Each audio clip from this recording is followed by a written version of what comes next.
बेटे अब हम बात करेंगे कि विज्ञान के रूप में प्रबंध में क्या क्या विशेषताएं पाई जाती हैं। इसके लिए सबसे पहले हमें ये पता होना ज़रूरी है कि विज्ञान का मतलब क्या होता है और वो कौन कौन सी विशेषताएं हैं जो विज्ञान में मौजूद हैं।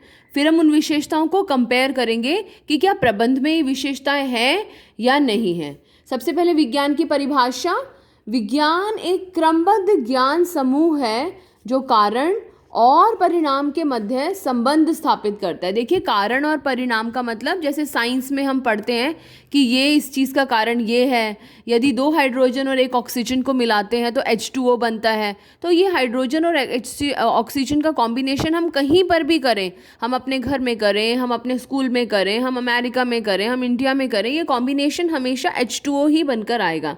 तो क्रमबद्ध ज्ञान समूह है और कारण और परिणाम जो है वो निश्चित हैं, इनके बीच के संबंध को स्थापित करता है, वो विज्ञान कहलाता है। अब विज्ञान के रूप में प्रबंध की कुछ विशेषताएं हैं, यानी कि प्रबंध जो है कुछ विशेषताएं हैं जो विज्ञान की वो धारण करता है। मैंने यहाँ पर कुछ वर्ड लिखा है। हमने कला में लिखा था कि प्रबंध में कला के सभी गुण मौजूद होते हैं, लेकिन प्रबंध में विज्ञान के सभी गुण मौजूद नहीं होते हैं, कुछ गुण मौजूद होते हैं। आइए देखते हैं कौन कौन से गुण। नंबर 1, क्रमबद्ध ज्ञान समूह। क्रमबद्ध ज्ञान समूह मतलब, जैसे कि विज्ञान का अपना एक क्रमबद्ध ज्ञान समूह होता है। जैसे हम एटम्स के बारे में पढ़ते हैं, मॉलिक्यूल्स के बारे में पढ़ते हैं, फिर अलग अलग केमिकल रिएक्शंस के बारे में पढ़ते हैं। ऐसे ही प्रबंध के क्षेत्र में, जैसे 12th में हमने अभी पढ़ना शुरू किया है प्रबंध के बारे में, तो हमने प्रबंध की परिभाषा पढ़ी है, प्रबंध की विशेषताएं पढ़ी हैं, प्रबंध का महत्व पढ़ा है। हम ये देख रहे हैं कि वो कला है या विज्ञान है। उसके आगे हम ये देखेंगे कि प्रबंध में कौन कौन से सिद्धांत हैं जिनका प्रयोग किया जा सकता है। तो एक सीक्वेंस है, क्रमबद्ध ज्ञान समूह है। जैसे इंग्लिश है तो इंग्लिश में आप पहले ABCD सीखते हैं, अल्फ़ाबेट्स सीखते हैं, फिर उन अल्फ़ाबेट्स को जोड़ना सीखते हैं, फिर उसमें टेंसेस लगाना सीखते हैं, वाक्य बनाना सीखते हैं, पैराग्राफ बनाना सीखते हैं, फिर कहानी लिखने लगते हैं। तो इसी तरीके से प्रबंध का भी अपना एक क्रमबद्ध ज्ञान समूह होता है। विज्ञान की तरह प्रबंध का भी अपना एक क्रमबद्ध ज्ञान समूह है जिसका वो प्रयोग करता है। इसलिए हम कह सकते हैं कि विज्ञान का ये गुण प्रबंध में पाया जाता है। सेकंड पॉइंट, परीक्षण एवं अवलोकन पर आधारित। परीक्षण मतलब एक्सपेरिमेंट। परीक्षण मतलब एक्सपेरिमेंट। जो प्रबंध के सिद्धांत होते हैं वो एक्सपेरिमेंट पर आधारित होते हैं। एवं अवलोकन मतलब ऑब्जर्व करना, दूसरों को देखना कि यदि ऐसा किया गया तो ऐसा नतीजा निकला।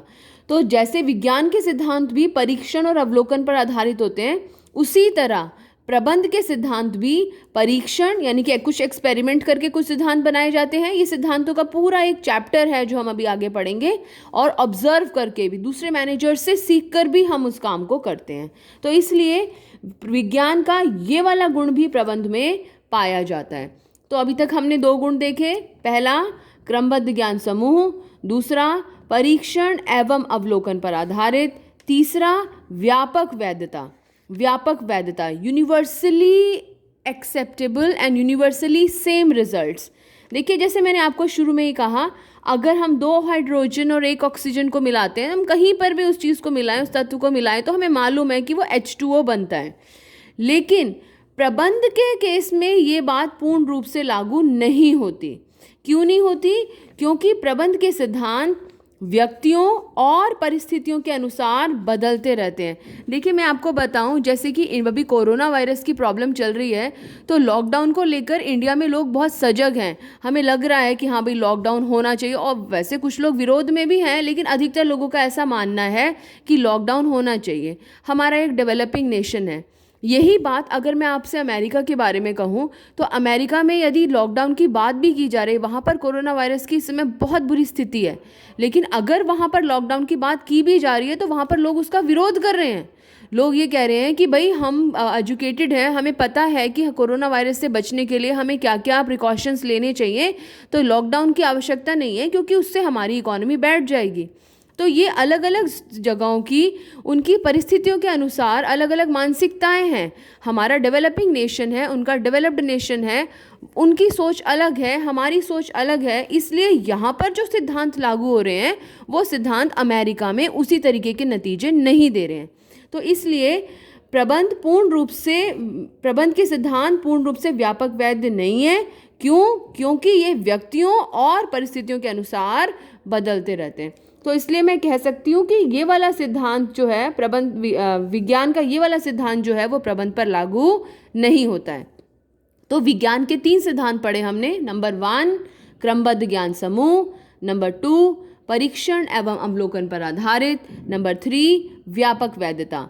ये वाला सिद्धांत प्रबंध पर लागू होता है, परीक्षण और अवलोकन वाला सिद्धांत भी प्रबंध पर लागू होता है, लेकिन प्रबंध के सिद्धांतों की व्यापक वैधता नहीं है।